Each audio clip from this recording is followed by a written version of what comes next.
오늘 우리에게 주시는 하나님의 말씀은 구약성경 출애굽기 20장 17절 말씀입니다. 허락하신 말씀을 봉독하겠습니다. 내 이웃의 집을 탐내지 말라. 내 이웃의 아내나 그의 남종이나 그의 여종이나 그의 소나 그의 낙이나 무릇 내 이웃의 소유를 탐내지 말라. 아멘.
오늘 말씀의 주제는 십계명의 마지막 10번째 계명인 탐내지 말라는 말씀입니다. 그런데 십계명에 11번째 계명이 있다라는 이야기도 있습니다. 11번째 계명이 뭔지 아십니까? 들키지 말라랍니다. 들키지 말라. 무슨 죄를 지어도 들키지만 않으면 된다라는 그런 이야기입니다. 그러나 십계명은 다른 사람들에게 드러나는 그런 외적인 행위에 대해 말하는 것이 아니라 근본적으로 하나님께서 명하시고 하나님께서 금하시는 계명들입니다. 십계명은 우리가 사람들이 보고 있다라는 것을 의식하게 하는 말씀이 아니라 하나님께서 보시고 계시다는 것을 우리가 늘 의식하며 살아가도록 우리를 깨우쳐주는 그런 말씀들입니다.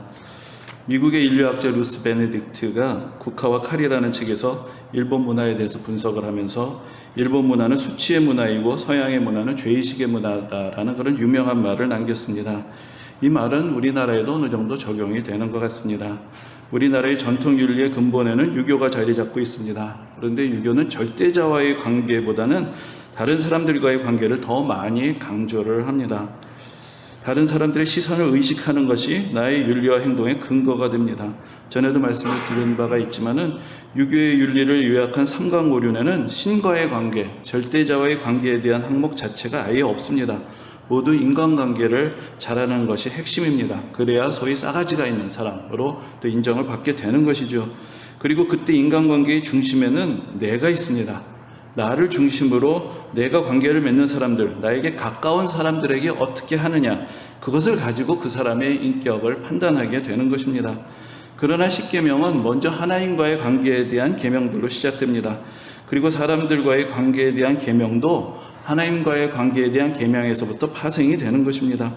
십계명을 비롯한 구약 성경의 모든 계명들을 요약을 하면은 하나님 사랑과 이웃 사랑이라고 할 수가 있는데, 이 이웃 사랑도 하나님의 명령, 또 하나님의 사랑의 근거를 준 것입니다. 그리고 우리가 사랑해야 하는 이웃의 범위는 나를 중심으로 해서 나와 가까운 사람들이 중심이 되고 거기에 한정이 되는 것이 아니라 하나님이 창조하신 모든 사람들을 대상으로 확장이 됩니다. 거기에는 심지어 원수까지도 포함이 되는 것입니다. 예수님께서 선한 사마리아 사람의 비유를 통해서 우리에게 가르쳐 주신 것이 바로 이것입니다.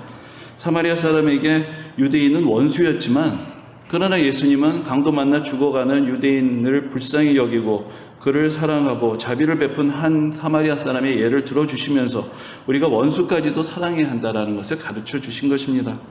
어떤 사람에게까지 사랑을 베풀어야 하느냐를 우리 자신을 중심으로 판단을 한다면 우리에게 해를 끼치는 사람까지 포함하는 것은 어려울 것입니다.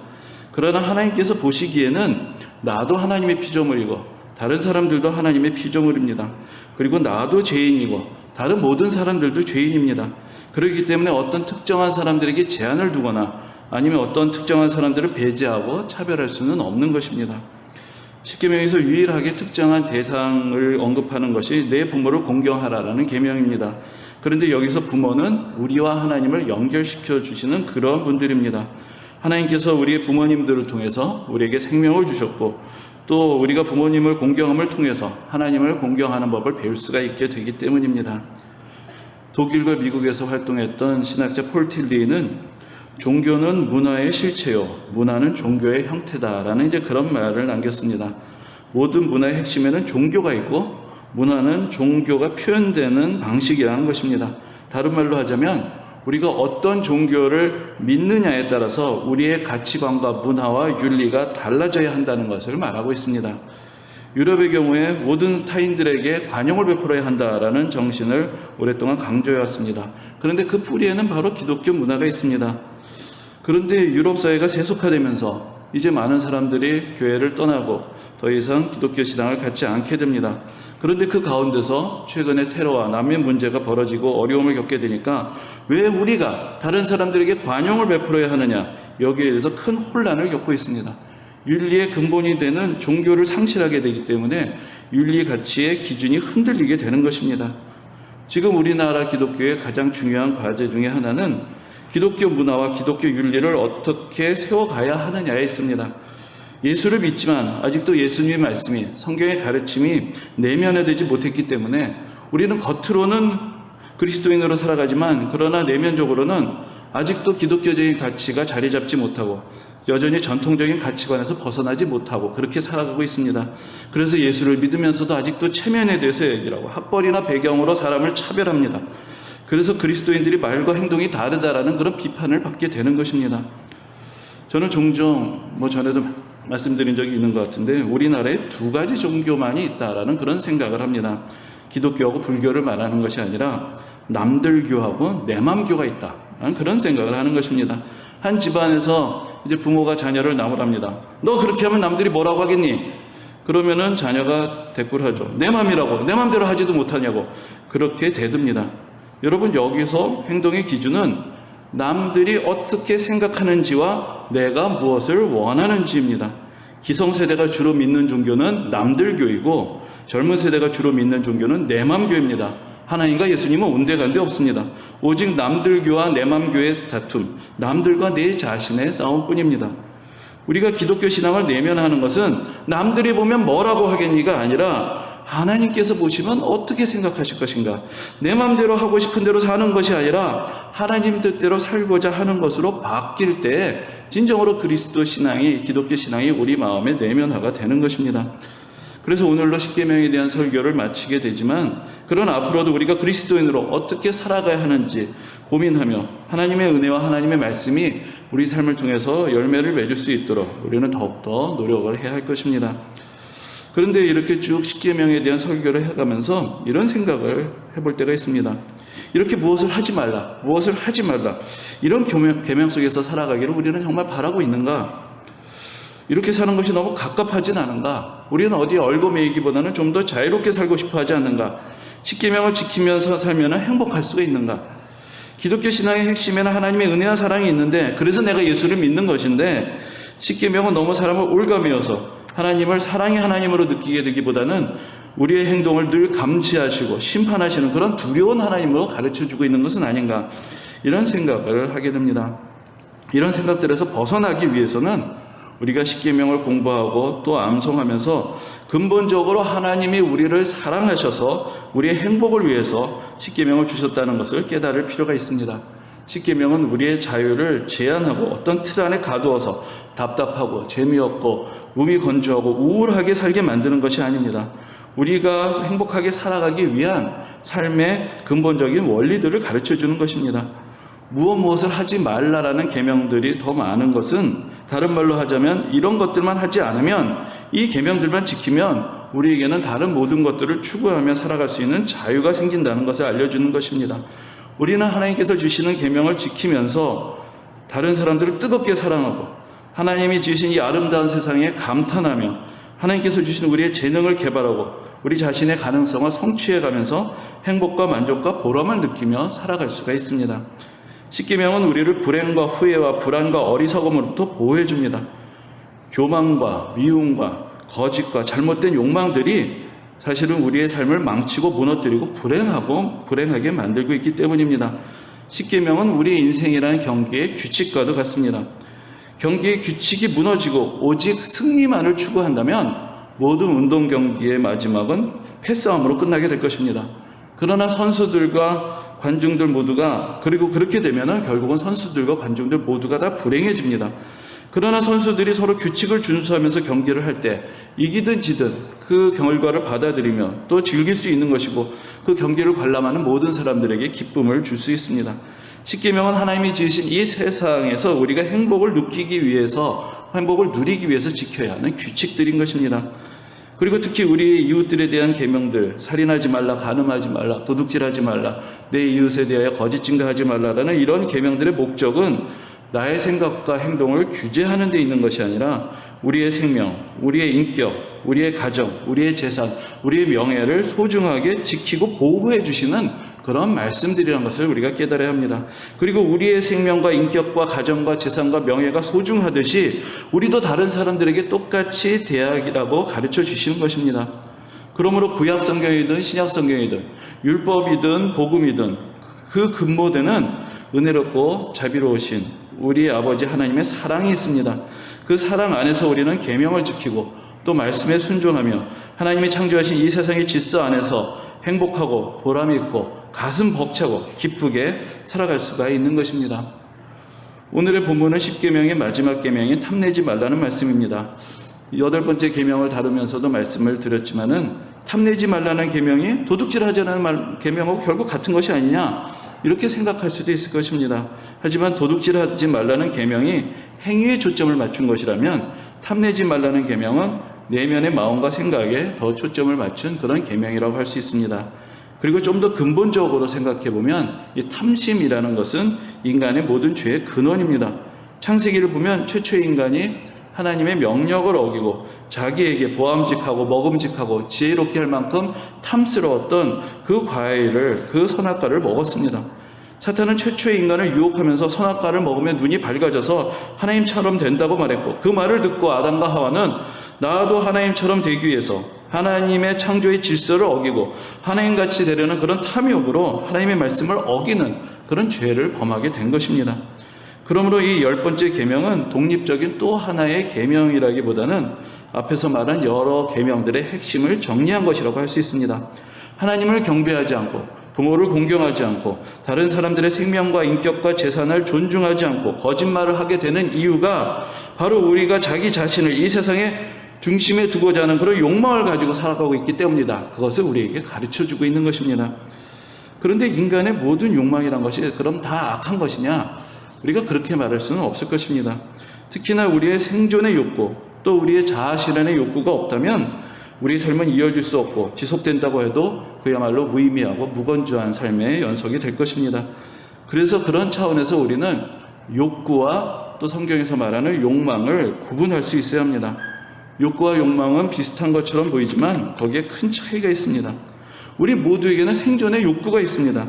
배가 고프면 먹고 싶고 졸리면 자고 싶습니다. 그리고 더 나아가서 하나의 인격으로서 존중받고 싶고 인정받기를 원합니다. 이런 욕구들이 다 억압받고 사라지면 우리 삶은 존속될 수가 없고 행복할 수도 없습니다. 어떤 아기가 나를 위해서 오늘도 수고하시는 어머니를 배려해서 배가 고파도 그 욕구를 자제하고 가만히 있으면 이 아이는 심각한 문제가 있는 것입니다. 말도 못하니까 어떻게 합니까? 그냥 크게 울면서 내가 배고프다 하면서 나의 욕구를 있는 힘껏 외쳐야 그 아이도 살 수 있고 또 어머니의 사랑도 느낄 수가 있게 되는 것입니다. 우리가 정말로 오빠를 믿고 손만 잡고 자면 인류는 멸종이 될 것입니다. 우리의 삶에 여러 가지 욕구들은 반드시 필요합니다. 그리고 그 욕구가 있기 때문에 만족도 있고 또 감사도 있는 것입니다. 이런 욕구들은 채워지면 해소가 됩니다. 밥을 먹고 배가 부르면 배고픔은 사라집니다. 내가 칭찬을 받고 인정을 받으면 자부심을 느끼고 뿌듯해합니다. 그런데 부정적인 의미에서 성경이 경계하고 금하는 욕망이라는 것은 만족을 모르고 채워질수록 더욱더 우리를 갈망에 빠뜨리고 더 큰 욕망을 불러일으킵니다. 그래서 그러한 인간의 욕망에는 병적인 차원이 있습니다. 많은 것을 가져도 불안하고 많은 것을 누려도 감사함이 없습니다. 늘 비교하는 마음에 시달리고 열등감에서 벗어나지 못합니다. 그래서 문제가 되는 것입니다. 사탄이 아담과 하와를 유혹하기 전까지 아담과 하와는 에덴 동산에서 만족하고 행복하게 살았습니다. 물론 아담과 하와에게도 욕구가 있었을 것이고 불만이 있었을 것입니다. 배가 고팠을 것입니다. 그러면 동산에 있는 과일을 먹으면서 만족감을 느낄 수 있습니다. 하나님께서 풍족하게 베풀어 주셨는데 그것을 느끼기 위해서는 결핍이 있고 욕구가 있어야 합니다. 그리고 그 욕구가 있기 때문에 만족도 있고 감사와 행복도 느낄 수가 있는 것입니다. 그런데 아담과 하와가 사탄의 말에 귀를 기울이게 되면서 지금까지 그들이 누렸던 모든 만족과 행복과 감사는 사라지게 됩니다. 그들이 하나님처럼 되지 못한 것에 불만을 갖게 됩니다. 그런데 성경은 하나님의 명령을 어기고 선악과를 먹고 난 다음에 이제 그들이 이제 우리는 하나님의 명령에도 매이지 않는 더 자유롭고 위대한 존재가 됐다라고 그렇게 스스로 자랑스럽게 된 것이 아니라 자기 자신의 벌거벗음을 보고 수치스럽게 여겼다라고 그렇게 가르쳐 줍니다. 그들의 몸이 하나님이 지으신 완전한 아름다움을 가진 몸으로 보인 것이 아니라 뭔가 결여되어 있고 부족하고 불만족스럽고 수치스러운 것으로 여기게 된 것입니다. 오늘 본문에서 말하는 탐심은 하나님처럼 되려는 마음, 자기 혼자서 모든 것을 독차지하려는, 모든 것을 지배하려는 그런 마음을 말합니다. 내 이웃의 집을 탐내지 말라. 내 이웃의 아내나 그의 남종이나 그의 여종이나 그의 소나 그의 낙이나 물은 내 이웃의 소유를 탐내지 말라라는 이 말씀에는 나의 것이 있어도 만족을 느끼지 못하고 다른 사람들이 가진 것을 탐내며 늘 불만 속에서 살아가고 있는 그런 사람의 모습이 담겨 있습니다. 구약 성경의 악한 왕의 대명사라고 할 수 있는 아합이라는 왕이 있습니다. 그런 왕으로서 모든 것을 가진 사람이었지만 그러나 그의 왕궁 곁에 나봇이라는 사람이 가지고 있는 작은 포도원에 욕심을 내게 됩니다. 이 사람이 악한 왕인데 그렇게 참 목가적인 생각을 했는지 저 포도원을 채소밭으로 만들면 좋겠다 그런 생각을 하게 됩니다. 그리고 나서 이제 나봇에게 그 포도원을 팔라고 했는데 나봇이 하나님께서 우리 조상에게 주신 이 땅은 조금 더 팔 수가 없습니다라고 그렇게 거절합니다. 그러니까 그것이 근심이 되어서 먹지도 못하고 자지도 못합니다. 탐심에 빠지니까 자기가 가진 그 많은 것들은 보이지 않고 내가 얻지 못한 그 작은 것이 크게 보이게 된 것입니다. 그런데 그런 모습을 왕비인 이세벨이 전혀 이해를 못합니다. 무슨 왕이 자기가 원하는 것도 갖지 못하냐? 그리고는 거짓 증인을 세워가지고 나봇이 하나님을 못 얻겠다라고 그리고 거짓으로 증언을 해서 사형을 시키고 그의 포도원을 빼앗아서 아합이 갖게 했습니다. 이것이 하나님께서 보시기에 악한 일이었고 아합이 저지른 죄악 중에서 가장 큰 죄악이었습니다. 그래서 하나님이 엘리야 선지자를 보내셔서 아합의 집안에 심판을 선포하게 하십니다. 이런 마음이 아합과 같은 악한 왕들에게만 있는 것은 아닙니다. 우리도 나의 것으로 만족하지 못하고 다른 사람들이 가진 것을 부러워하고 시기하고 탐내고 더 많은 것을 가지고자 하고 다른 사람들로부터 받는 인정과 관심을 내가 독취하지 하고 싶은 그런 마음이 나타날 때가 있지 않습니까? 부끄러운 이야기지만 제가 어렸을 때 저희 아버지께서 야근을 하시고 늦게 오시는 날에는 늘 뭔가 과자, 빵 같은 것을 사오셨습니다. 그런데 어느 날 또 아버지께서 늦게 오시는 날이 되었는데 그때 문득 아버지가 사오시는 것을 동생들과 같이 나눠 먹는 것이 싫고 나 혼자서 그것을 다 먹고 싶다라는 그런 생각이 들게 됐습니다. 그런데 가만히 보니까 그때 저도 어렸을 때인데 요 꼬맹이들이 울게 되면은 울다가 잠이 드는 것을 그게 생각이 나게 됐습니다. 그러면 내가 혼자 먹으려면 이 동생들을 재워야 되는데 그러려면 얘네들을 울려야 되는구나. 그 생각이 들어가지고는 갑자기 동생들한테 다가가서 동생들을 막 때렸습니다. 그러니까 영문도 모르고 얘네들 왜 때려 하면서 막 우는 것이죠. 그리고 어머니도 너 왜 갑자기 애들을 때리냐고 그렇게 야단을 치십니다. 그런데 그때에도 동생들을 왜 때리냐고 했고 어머니도 야단을 치시면 제 마음속엔 오직 빨리 동생들이 자야 할 텐데 라는 그런 생각밖에 없었습니다. 제가 기억하는 것은 딱 여기까지입니다. 그래서 그 동생들이 잠이 들었는지 그날 아버지께서 무슨 과자를 사오셨는지 그걸 제가 혼자 기뻐하면서 먹었는지 그것은 기억이 나지 않습니다. 그러나 제가 기억하는 그 날은 제 인생에서 제가 처음으로 선악과를 먹은 날입니다.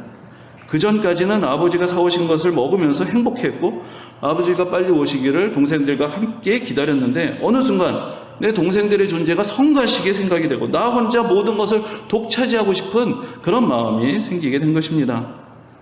그렇다고 제가 평생 못된 짓만 하고 산 것은 아니고 때로는 그래도 이건 잘했다 싶은 일들도 있기는 합니다.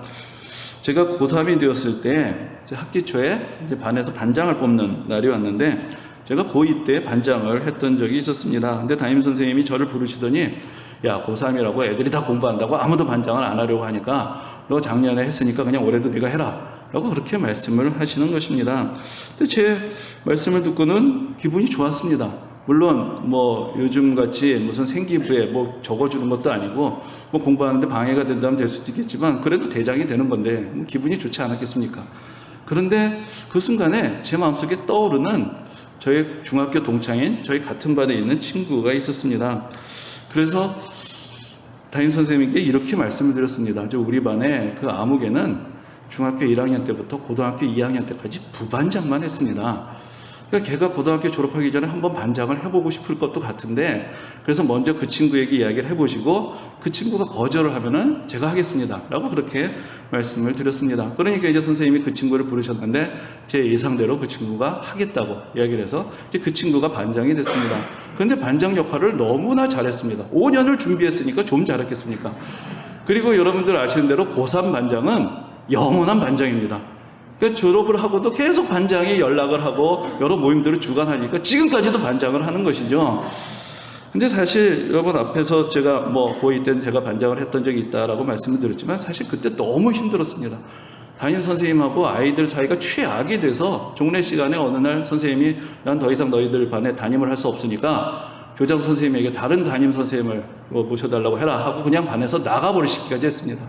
너무 힘들고 내가 정말로 무능하구나 라는 것을 이렇게 절실히 느꼈었는데 또 그렇다고 또 담임선생님이 반장을 하니까 좋다고 또 욕심이 나고 또 그런 생각이 들었던 것입니다. 그러나 그 옷은 사실 제가 입을 수 있는 옷이 아니었습니다. 그 능력도 부족했고 또한 그 결과로 제가 더 불행해질 수도 있는 것이었습니다. 그래서 제 나름은 양보를 하게 됐고 그 결과가 너무나 좋게 나왔던 것이 저에게는 큰 교훈이 되었습니다. 무조건 더 많이 가진다고 더 행복해지느냐? 그것은 아닐 것입니다. 우리에게는 내 것이 아닌 것을 내 것으로 가지고 하자는 유혹이 있습니다. 그런 유혹에 넘어가게 될 때 우리는 불행해집니다. 우리가 행복해지려면 우리의 욕망을 제어할 수 있고 하나님께서 주신 나의 것을 감사함으로 받고 만족하며 남의 것을 남의 것으로 인정을 하고 남에게 돌려야 할 기회를 그 사람에게 돌려줄 수 있는 그런 마음의 여유와 지혜가 있어야 하는 것입니다. 사도 바울은 골로새서에서 탐심은 곧 우상숭배라고 가르쳐줍니다. 나의 욕망이 나의 신이 되어서 나를 지배합니다. 내가 어떤 행동을 해야 하는지를 나의 욕망이 나에게 지시합니다. 그러면 나의 머리는 부지런하게 그것을 정당화하는 이론들, 논리들을 만들어냅니다. 그래서 다른 사람들의 흠집을 만들어내고 비난을 하고 그러면서 다른 사람들이 자격이 없다라고 그렇게 이야기를 하면서 나의 것으로 가져올 수 있는 근거들을 만들어내고 그래서 나 혼자 모든 것을 독차지하고 싶은 그런 마음을 정당화하며 행동에 옮기게 되는 것입니다. 우리는 하나님을 경배하고 이웃을 사랑하며 또 그렇게 하기 위해서 이 세상의 재물들을 도구로 이용합니다. 이렇게 되어야 세상의 질서가 잡히는 것이고 우리 인생이 안전하고 행복해지는 것입니다. 그런데 이것이 잘못이 되면 재물을 사랑하고 재물을 경배하고 이웃을 미워하며 우리가 원하는 재물을 얻기 위한 수단으로 하나님을 이용하려고 합니다. 그리고 그것을 기도라고 착각을 합니다. 하나님의 뜻에 순종하기 위해서 기도하는 것이 아니라 하나님을 이용해서 내가 원하는 것을 얻어내기 위해서 기도하는 것, 그것을 신앙이라고 생각합니다. 그러나 그것은 신앙이 아닙니다. 그것은 기독교 신앙이 아니라 재물과 욕망을 신으로 섬기는 우상 숭배가 되는 것입니다. 하나님께서 우리에게 십계명의 말씀을 주신 것은 우리로 겸손하게 하시고 하나님께서 허락하신 것을 감사로 받게 하시고 하나님께 순종하면서 하나님께서 주신 질서 안에서 우리가 행복하게 살 수 있도록 인도해 주시는 것입니다.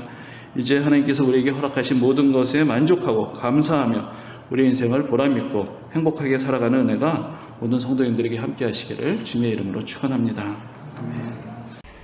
은혜로 신 주님, 오늘도 우리를 부르시고 또 주의 말씀으로 교훈하심을 감사를 드립니다. 우리의 약함을 하신 주께서 오늘도 주의 말씀으로 우리 삶을 인도하셔서 우리가 진정으로 주님께서 우리에게 허락하여 주신 계명 안에서 또 행복을 누리고 보람을 찾을 수 있도록 이끌어 주옵소서. 그래서 우리가 하나님을 더욱더 사랑하게 하시고 또 이웃들을 더욱더 사랑으로 섬기게 하시며 우리에게 허락하신 모든 것들을 감사하며 만족하며 또 기쁨으로 하나님 앞에 나아가는 그런 복된 인생이 되도록 주님께서 우리와 늘 함께해 주옵소서. 감사드리며 예수님 이름으로 기도합니다.